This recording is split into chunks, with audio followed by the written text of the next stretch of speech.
Hi, I'm Katie with WTI, and this is Hank. And as you can see, he loves getting brushes because to him, it's like he's getting pets.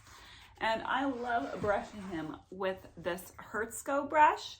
It's a really cool brush. It actually gets deep down those really fine undercoat hairs that he has. And what's cool about this is that it actually is self-cleaning. And now you're wondering, how can a brush be self-cleaning? Look at all this hair. I told you he sheds a lot.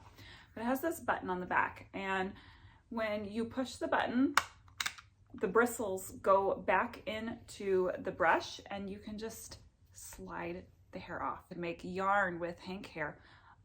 That's kind of gross. I'm sure no one would buy that.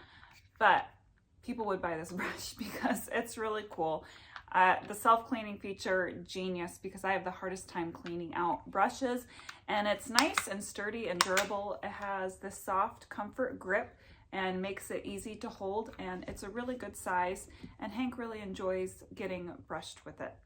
This has been a really great find for me when it comes to grooming our dog, and I have just saved sweeping and vacuuming all of this in the matter of seconds. And that's my point of view.